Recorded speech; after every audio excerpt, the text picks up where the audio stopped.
In the quiet heart of eastern Ohio, Highway 47 stretches for miles through farmland, forests, and forgotten service roads.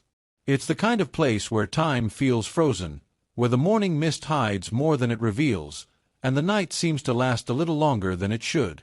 On the evening of October 12, 2003, two sheriff's deputies, Daniel Moyer and Travis Reed, clocked out for what was supposed to be a routine patrol shift. They radioed in at 10:14 p.m. near mile marker 117, their last known contact. Moments later, their signal went dead. No distress call, no tire tracks suggesting a chase, nothing. Both men simply vanished into the Ohio night. For over a decade, their disappearance would remain one of the most haunting mysteries in the state's law enforcement history. Families were left without answers. Conspiracy theories grew wild, whispers of police corruption, cartel involvement, even supernatural explanations from locals who swore the stretch of highway was cursed. But in 2014, a road maintenance crew stumbled upon something impossible. Buried deep in a thicket less than 2 miles off the old highway, a rusted, unrecognizable patrol vehicle. Inside were remnants of uniforms, badges, and questions darker than anyone could imagine. Before we uncover what investigators found, take a moment to subscribe, hit the bell icon, and join us as we journey through one of Ohio's most chilling unsolved disappearances, a case that begins on a lonely stretch of asphalt and ends buried beneath 11 years of silence. In 2003, Belmont County, Ohio, was the kind of small community where everyone knew the deputies by name. Daniel Moyer, 35, had served nearly a decade in the sheriff's department. Known for his calm demeanor and devotion to his family, he was the sort of officer people trusted instinctively. His partner that night, 29-year-old Travis Reed, was newer to the force, eager, curious, and well-liked around the station. That October night was cold, with rain clouds rolling across the Appalachian foothills. Their route was uneventful: speed checks, welfare calls, and the occasional traffic stop. At 9:52 p.m., they logged a report about an abandoned sedan along Highway 47, a dark green Buick left half off the shoulder with its doors locked. Dispatch logged the event, expecting them to clear within minutes. But they never did. When the shift ended at midnight and neither deputy returned, calls went unanswered. Backup units were sent, sweeping the highway and adjoining dirt roads. Their patrol SUV, a white Ford Explorer, was nowhere in sight. Not a tire print, not a drop of oil, not a clue. Over the following days, hundreds joined the search: law enforcement, volunteers, even aircraft. Search dogs traced a faint scent trail toward the nearby woods but lost it near an old culvert by the highway. Locals speculated the men had been ambushed, perhaps lured by the abandoned car. Others believed it was a setup, something orchestrated from within the department. The case quickly took on a life of its own. Investigators combed through the deputies' personal lives, finances, relationships, even disciplinary records. Both men came up clean. No enemies, no known threats. It was as if they had driven into the darkness and been swallowed whole. The media dubbed it the Highway 47 mystery. Reporters swarmed the town. But as weeks became months, the leads went cold. The families of both men held joint vigils each year at the sheriff's station, candles flickering under framed photos of two officers whose final call remained unanswered. For 11 years, Highway 47 carried its silence well, until nature decided to give something back. In late summer 2014, a state maintenance crew was sent to inspect drainage issues near the southern edge of Highway 47. After a heavy storm, a section of ground near a forested embankment had caved in. Beneath the erosion, workers spotted what looked like rusted metal. At first, they assumed it was farm equipment.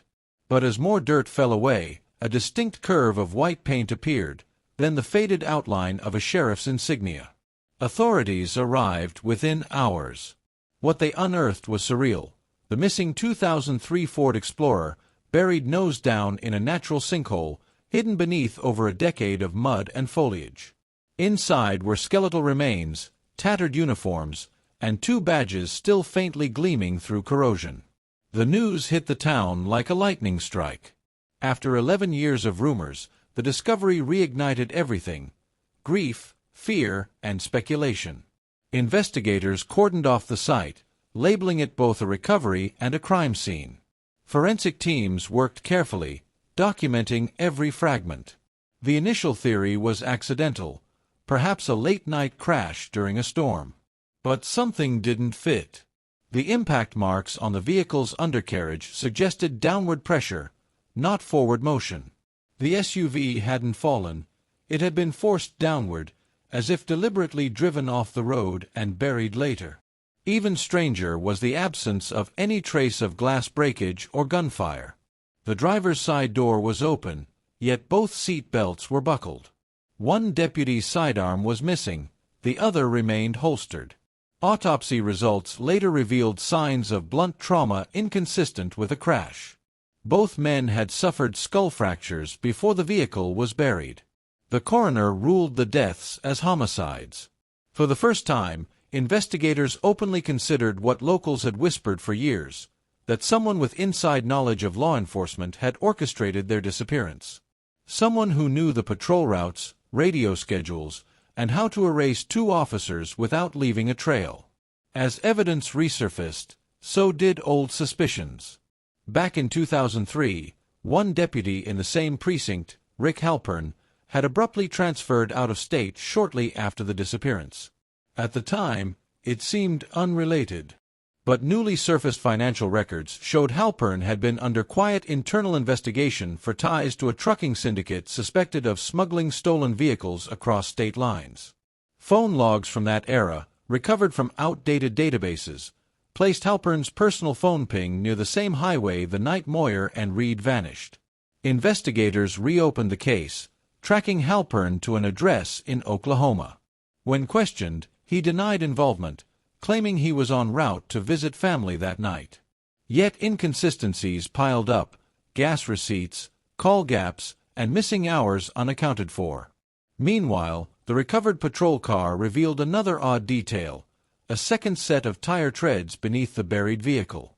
The pattern matched older police-issued tires from early 2000s cruisers. It implied another patrol car had been present, one not logged in dispatch that night. Though evidence mounted, no formal charges were filed. The case against him remained circumstantial, with no direct forensic tie between him and the burial site. But internally, many believed the deputies had stumbled onto something, possibly an illegal convoy or a corrupted supply route. In time, the state sheriff's office sealed the case, officially listing it as unsolved. But to locals, it was never over. For them, the real fear wasn't what happened in the woods, it was who allowed it to stay buried for 11 years. Belmont County changed after that discovery. The once trusted sheriff's department became a shadow of itself. Several veteran officers retired early. Families moved away. The new sheriff, appointed in 2016, promised transparency, but records from the 2003 incident were mysteriously incomplete. Logbooks, audio tapes, and chain-of-custody files had gone missing years prior. Journalists dug deeper. A local reporter uncovered that in the months before their disappearance, Moyer and Reed had been investigating an unmarked warehouse near Highway 47 believed to be a drop point for stolen trucks. That same warehouse burned down 2 weeks after they vanished.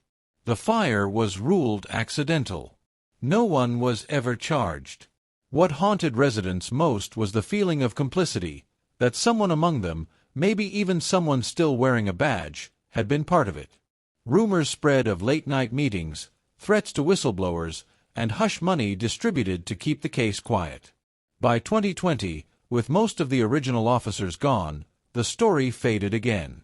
But once in a while, people driving that same highway would pull over near the old culvert, flowers and small flags marking the site.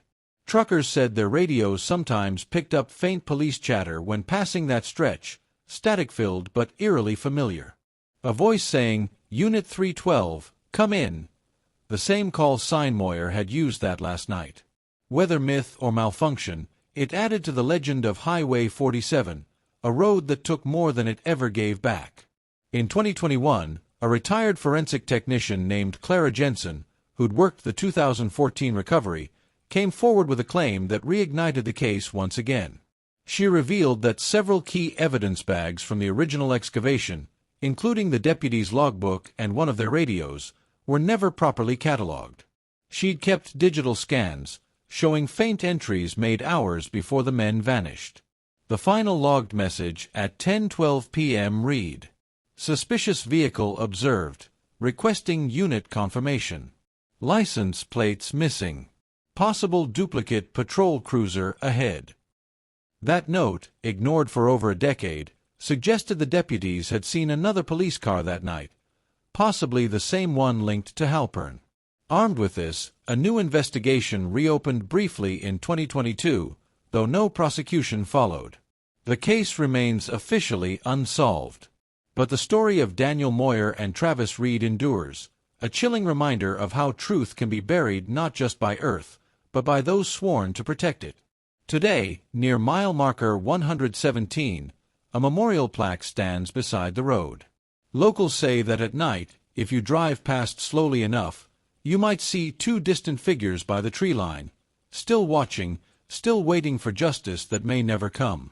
The story of the two Ohio deputies is more than a mystery. It's a symbol of silence, of how quickly truth can vanish when power and fear intertwine. Their families waited over a decade for closure, only to learn that answers had been buried just as deeply as the men themselves. Even now, investigators and former officers refuse to discuss the details publicly. But every so often, new pieces surface, a forgotten report, an old witness, or a retired cop with a memory he can't outrun. The case reminds us that justice doesn't always live in police files or courtrooms. Sometimes, it survives only in the persistence of those who refuse to forget. So the next time you drive a lonely stretch of road at night and notice the flashing reflection of patrol lights in the distance, remember Daniel Moyer and Travis Reed. Two men who followed protocol, who trusted their system, and who vanished on duty without ever knowing why. If you believe their story deserves to be remembered, like this video, share it, and subscribe. Because stories like these, about truth buried under years of neglect, deserve more than silence. They deserve witnesses.